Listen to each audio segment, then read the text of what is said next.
You are watching and listening to the Electronic Intifada. I am Jon Elmer. This is the Resistance Report for day 657 of Israel's genocidal war. Coming up, we have resistance footage from on the ground of the operation that I showed you last week, seen from Israeli drone footage that was leaked by the Israeli military to the state broadcaster. So we see that footage from the point of view of the resistance. That's coming up when we get to northern Gaza. But first, as always, let's start with the maps. And in southern Gaza, we are beginning with this United Nations Office for the Coordination of Humanitarian Affairs map that I've been using recently, and it's been tracking up to the percentage of the Gaza Strip that is under shoot to kill notices, evacuation notices, ethnic cleansing notices, now above 86%. The Israeli military this week has been reporting between 100 and 120 airstrikes each day, killing most days more than 100 people, as you heard from Nora's always excellent report off the top of the show. And that is a separate tally. That is an airstrikes tally. It's a separate tally from artillery and tank shelling, which, of course, you know are constant in Gaza every single day and have been for the past 657. There's a sense in Israeli military circles that the military is trying to get out of this war. Just this week, the Israeli military chief of staff visited Shujaiya in eastern Gaza City and told troops that they already control 75% of the Gaza Strip, which is, of course, not true, but it would match the number 75% that Operation Gideon's Chariots was intended to capture in Gaza and destroy, as we're going to see in future maps. Israeli military sources told the Israeli daily 𝐓𝐡𝐞 𝐄𝐥𝐿 this week that if there's no ceasefire deal, the military will apply pressure through other means besides invading central Gaza, Deir al-Balah, and Gaza City, the two major population concentrations that you can see on that map there. At the top is Gaza City, in the center that is Deir al-Balah and the middle camps, and on the bottom of that map to the left along the Mediterranean coast is, of course, Mawasi, the safe zone that Israel attacks every single day, bombing tents in that Mawasi camp. The military analyst this week said that the word from the IDF command is that no further progress can be made in Gaza. Nobody believes that the 𝐓𝐡𝐞 brigades could be defeated, and there is significant concern within the Israeli military that Israeli soldiers may get captured. Abu Obaida, the spokesperson for the 𝐓𝐡𝐞 brigade, spoke this week for the first time since March, when Israel returned to war after reneging on the agreement that the United States was the principal guarantor of. Abu Obaida said of the 𝐓𝐡𝐞 brigades, quote, "We strongly support the stance of the Palestinian resistance delegation in indirect negotiations with the enemy. We have repeatedly offered in recent months a comprehensive deal. We are closely monitoring the ongoing negotiations, and we hope they lead to an agreement and a deal that guarantees an end to the war on our people, a withdrawal of occupation forces, and relief for our families. But if the enemy maintains obstinate and withdraws from this round, as it has done for every previous round, then we do not guarantee any return to partial deals or the 10 prisoners proposal." The 10 prisoners proposal is the American proposal on the table to release 10 of the 20 remaining living soldiers that are prisoners of war in the Gaza Strip. Abu Obaida said, "We affirm that our fighters and our brothers in the resistance factions are fully ready to continue a long war of attrition against the occupation forces, regardless of the form their aggression or offensive plans take." Let's take a look at what those plans have rendered Gaza Strip. This is the moonscape that is Rafah. This week, BBC Verified did a report on 40 different erasure sites across Gaza. This is 21 months after the BBC talking over its guests who mentioned genocide as if they were the spokespersons representing the Israeli military.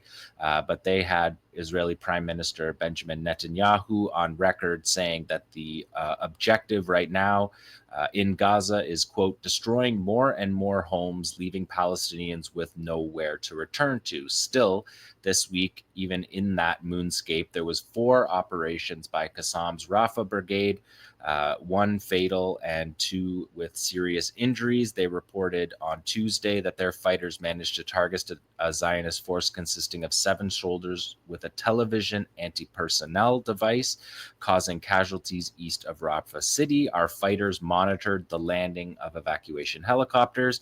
Within a couple of hours, the Israelis reported that the IDF said that 2 combat engineers, including a platoon commander, were severely wounded, and another soldier was hurt during an explosive device operation in southern Gaza's Rafah. So field reports overlapping.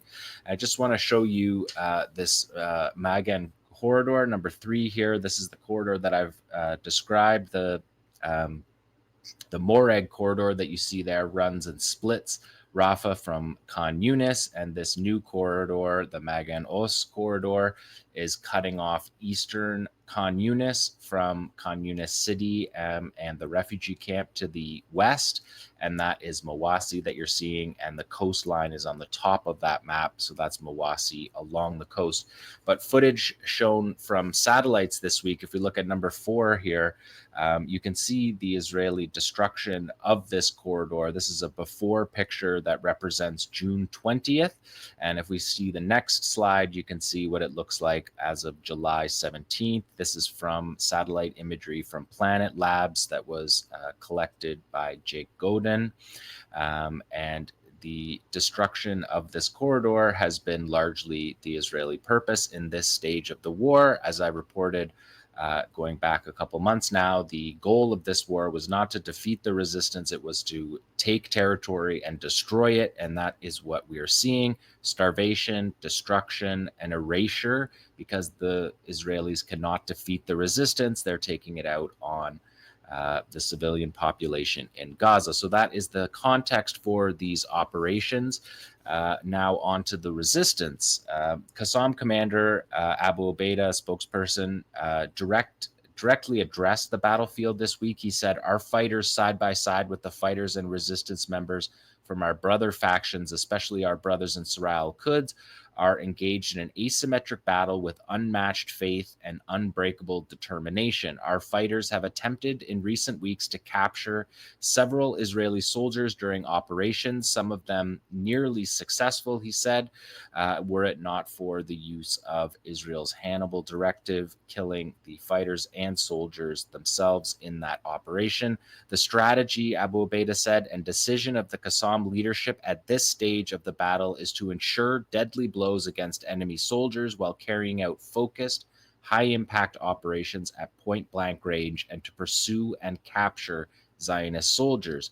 Our fighters' operations have extended from the far north and east of Beit Hanun and Jabalia in the northern Gaza Strip through the neighborhoods of Al-Tufa, Shujaiya, and Al-Zaytun in Gaza City, reaching all the way to Khan Younis and Rafah, making Gaza's resistance the greatest military school for a people's resistance confronting its occupiers in modern history.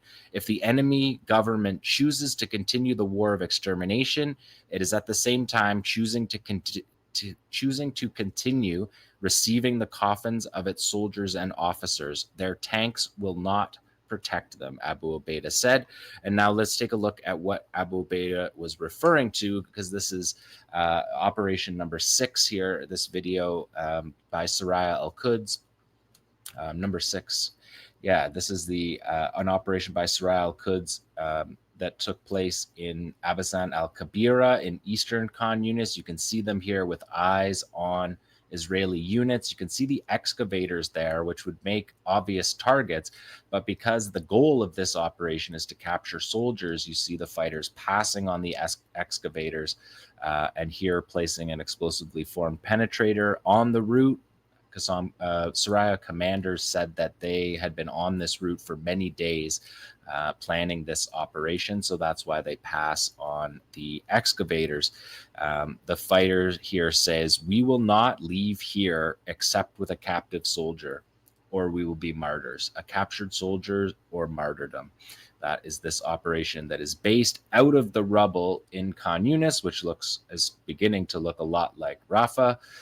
Complete destruction in especially eastern Khan Younis. There, the video is showing where the hideout is in the rubble, and you can see the Namr troop carrier traveling in the background. So the fighters here using the rubble, the partially collapsed, the Israelis believe totally collapsed buildings to target this troop carrier that you're going to see get hit here by a massive EFP. And 𝐄𝐥𝐿 𝐄𝐿 said that this was an advanced model of their explosively formed penetrator. And you're going to see that here we're showing this from 2 cameras of the fighters, but you're going to see the impact of the IED on the Namr troop carrier is significant. There you see the troop carrier entering the frame before it's targeted. Detonated by 𝐄𝐥𝐿 𝐄𝐿. Now, this is just the first part of the operation, because the fighters are then going to approach the APC here and attempt to capture soldiers. And we've seen this a number of times from all factions. We saw Qassam do this in the same area of Khan Younis earlier in the month. When they nearly boarded a Namr troop carrier that had the 36th Division commander of the IDF aboard. And here, this video is, we have dropped the audio track as we do on these videos, but you can hear heavy gunfire. You can see the rounds hitting off the rubble there. These fighters are now going to advance into that battle in an attempt to capture the soldiers.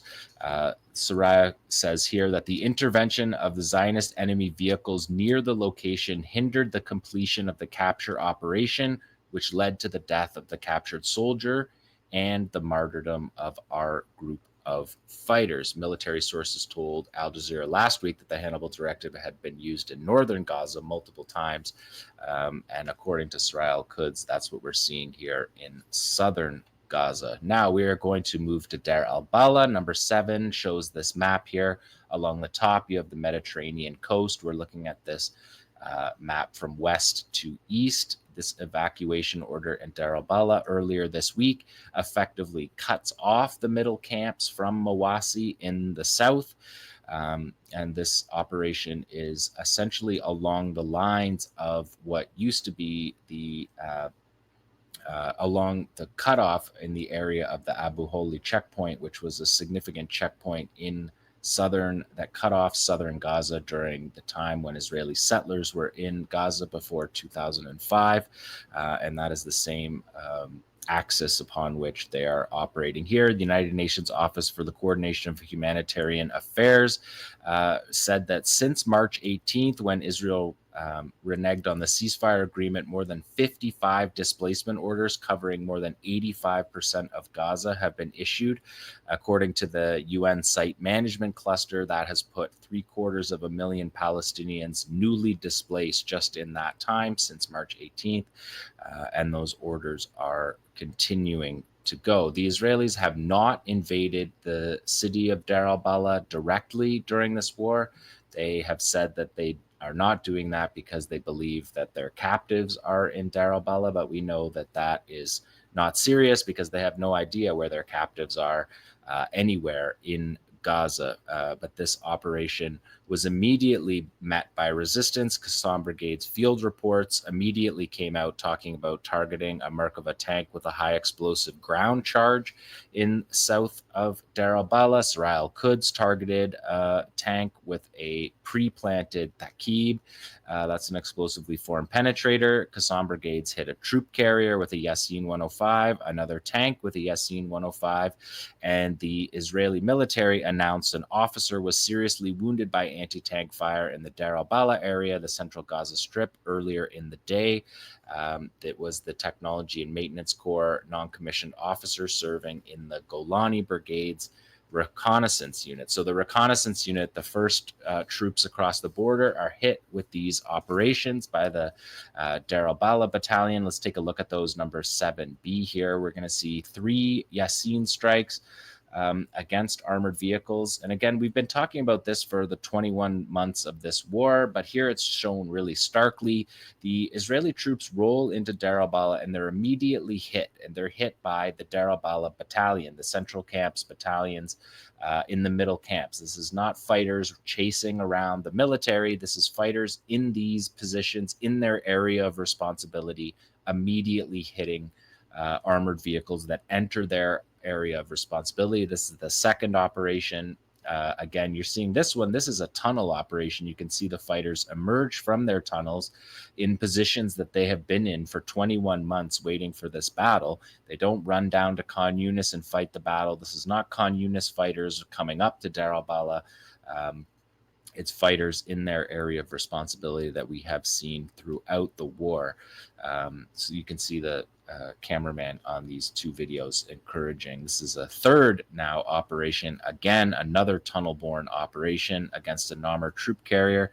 You're going to see this is, all three of them are direct hits, but this one in particular, you're going to see a piece of the armored vehicle come flying through your frame there before the fighters emerge back, descend back down into their tunnels. And this is footage of them towing the disabled vehicle with the presumably the one with the wounded, severely wounded soldiers on board. So that is the middle camps area. We're going to move now to the north. Let's take a look at that map of the north. Again, this is a map, an EI original map that we've been showing throughout the war.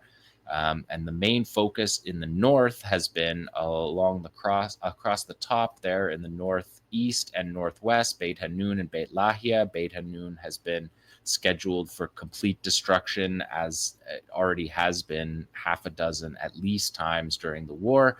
But of course, as soon as Israeli troops moved into Beit Hanun a couple of weeks ago, they were hit by a deadly ambush as they were entering Beit Hanun. And that unit that was hit, that was their first time entering, and they were hit within minutes of arriving. In Shujaiya, the operations we're going to watch here are in Zaytun, Shujaiya, and Tufa on the eastern edge of Gaza City, and Jabalia on the eastern side of Jabalia City. And there was just a report by the Israeli state broadcaster on Friday that had Lieutenant Colonel Almog Ben Ami of the 932nd Battalion. He's the commander, and he said in an interview with embedded troops from the Israeli state broadcaster that our mission, he said, quote, our mission is that they'll have nowhere to go back to. Our mission is that they'll have nowhere to go back to. And the journalist asked, to what depth are you now flattening? And he answers, as much as I can, as fast as possible, until they tell me to stop. So they're not fighting the resistance. They're carrying out a genocidal war against civilians. They're targeting civilian infrastructure in these battles. And if we look at number 9 here, we're going to see Sarai al-Quds meet these operations. You can see on the wall there, Sarai has written that your tanks will be reduced to scrap by our fighters. And you can see with the pressure plates, again, this is a return to sender operation using Israeli American anti-tank mines buried with a pressure plate detonator is what you're seeing here. And as soon as the tank rolls over it here that we're watching here, they detonate it, and it's too heavy. Only heavy vehicles detonate it. So these are a type of IED that we have seen be used frequently because they work perfectly for heavy armored vehicles and not for other vehicles. This operation is in Zaytun. This is a second operation. Again, you see the anti-tank mines. Those are left behind by Israeli soldiers or captured when they flee.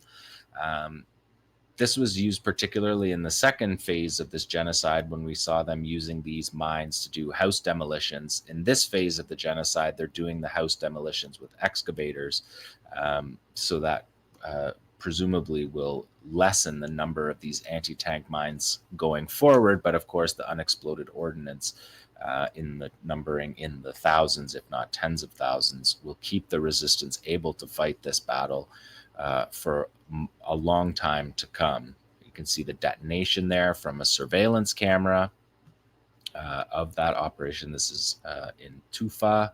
This is the second of 3 operations on the eastern edge of Gaza City. All these videos that I'm showing you are from the last week since you saw me, as ever. Soraya Engineering Battalion, Engineering Corps here shown again. There's the pressure plate detonator. There's the anti-tank mine. Now this is multiple anti-tank mines that we've seen stacked as many as 4 and 5 high throughout the course of this war, buried in the road.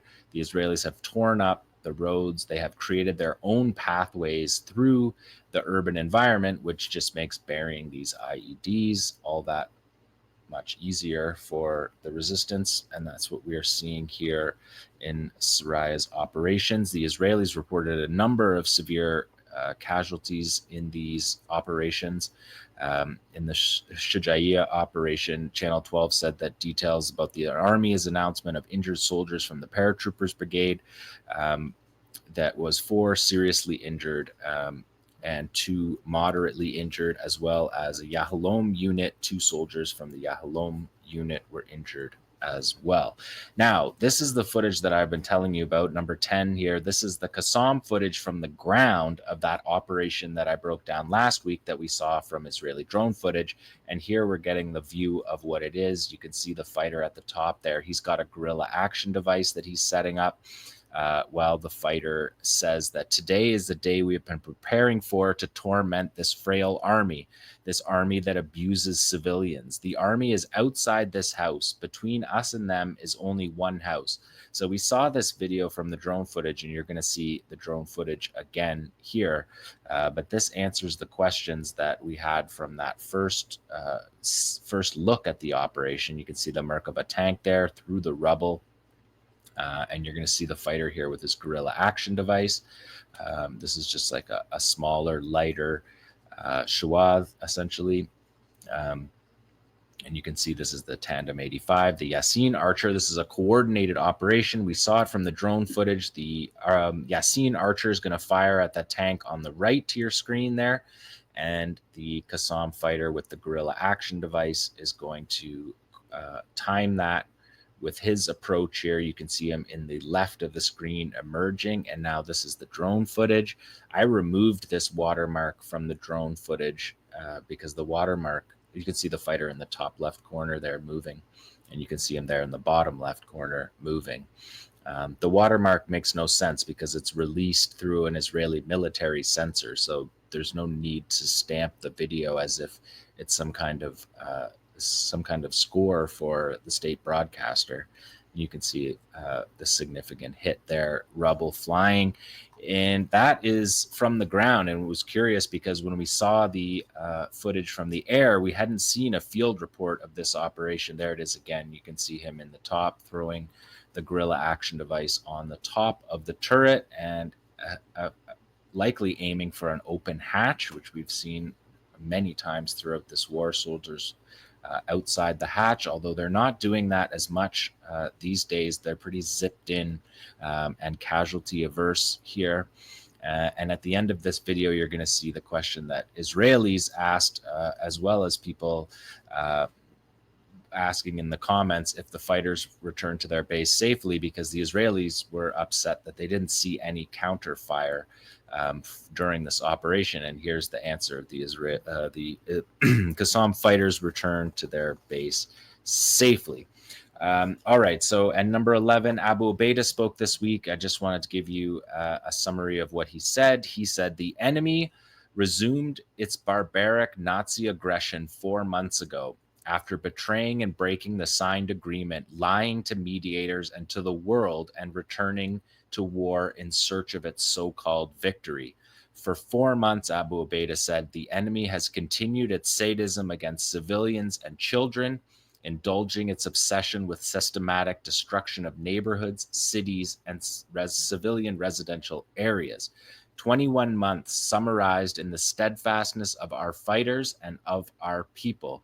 21 months of disgraceful abandonment by our Arab and Islamic nations. Of course, he always salutes Yemen, Yemen notwithstanding what he's saying there. And in this speech, he also saluted Yemen multiple times. But his target is the Arab and Islamic nations. Our fighters continue to surprise the enemy with new and varied tactics, having drawn lessons from the longest war in our people's history. They've carried out bold, unique, and high-level operations. The world witnessed our fighters climbing onto enemy vehicles in Khan Younis, reaching the occupying soldiers at point-blank range, pursuing a criminal soldier who specialized in demolishing civilian homes, and finishing him off and seizing his weapon. Those are all operations that I showed you in the last few weeks on this show.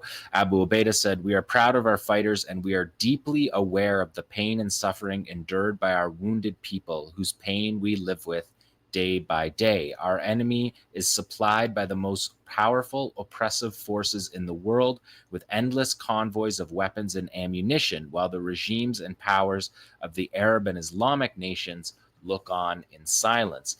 We say this to history with all bitterness and pain and in front of all the sons and daughters of our nation. O leaders of this Islamic and Arab nation, O its elites and its major parties, you are our adversaries before God. You are the adversaries of every orphan child, every grieving mother, every displaced, homeless, wounded, devastated, and starving person. Your necks are burdened with the blood of tens of thousands of innocents who were betrayed by your silence. May the eyes of the cowards never sleep. Salutations to the free people of the world who are striving to show solidarity with Gaza, to break the siege, and to lift the oppression on our people by all means. All initiatives and expressions of solidarity from peoples all over the world are a source of pride and honor for our people." And he signed off with kisses to the heads of all the elders of our patient and steadfast people. So that is Abu Ubaidah. He delivered that address on the 651st day of the war, and that is the resistance report for day 657 of this genocidal war.